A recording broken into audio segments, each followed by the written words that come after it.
Hi, I'm Wendy Alford, and I've lived in Rideau Lakes for over 40 years. I'm also one of 3 spokespersons for the Rideau Lakes Grassroots Group. You can learn more about all of our opinions by viewing our previous 6 videos, which now have a combined 35,000 views, on our webpage at rlgrassroots.com or on our Facebook page. In our last video, we talked about revisiting the representation on council and the problems and concerns of having 9 members.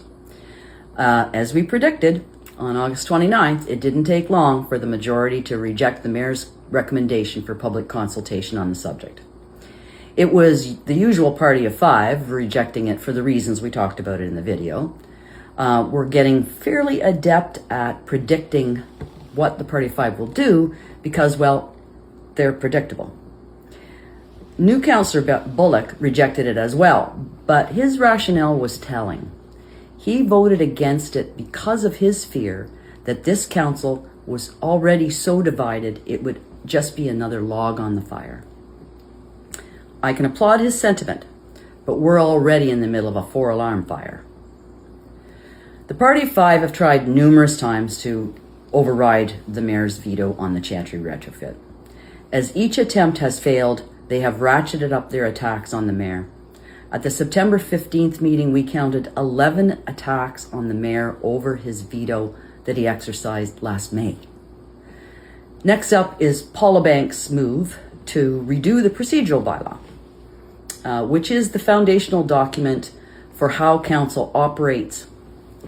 And she stated that her purpose for wanting to do so was to combat the strong mayor powers given by the province to the mayor that allowed him to do a veto.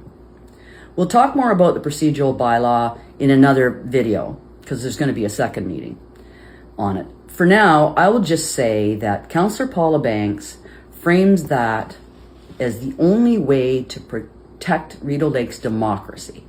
But do not kid yourselves. That is not her motivation for wanting to change that bylaw.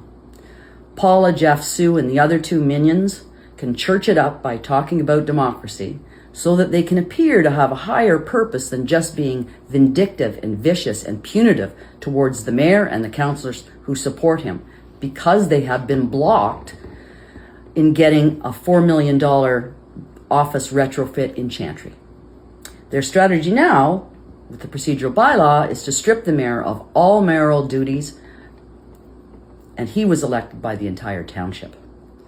That's punishment because they have been unable to override the mayor's veto.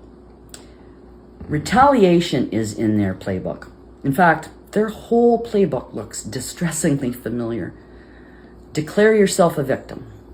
You don't have to look any further than Ms. Banks' 34-page open letter to the mayor on Monday's council agenda, along with 8 integrity commissioner reports against the mayor, councillors Maxwell and Pollard, and even former councillor Delaney. It doesn't take a brain surgeon to figure out who the complainant is, given the content of the complaints and the 34-page rant. Repetition is another part of the playbook. Repeating something over and over can serve to convince some people that it must be factual. And truth, when it's inconvenient, it will be labeled as some kind of conspiracy. Flooding the zone is just another page in the playbook, and it just means creating chaos so that people can't focus on one thing before they're distracted by another. Currently, the Party of 5 have issues with any bylaw that's in their way, including those on transparency and accountability, correspondence, and financial controls, along with the procedural bylaw. Integrity complaints, their expenses related to their trip to the Roma conference, regularly reversing previous direction to staff, thereby dismissing all the work that had already been completed.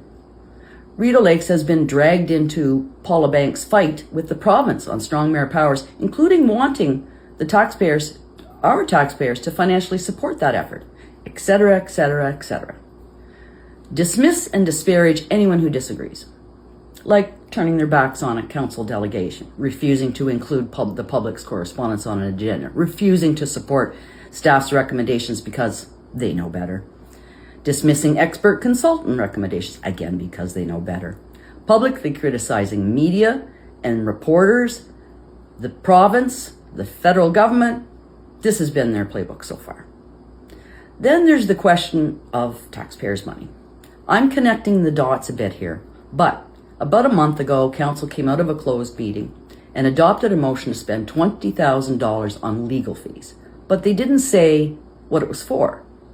Earlier in that same meeting, the mayor, in his declaration of monetary interest, said he was declaring interest because of legal action being taken against him.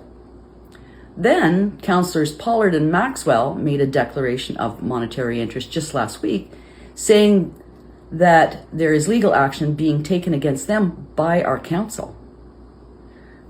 I would be willing to make a modest bet that the $20,000 of our taxpayers' money is being used to challenge 3 members of our own council in legal proceedings.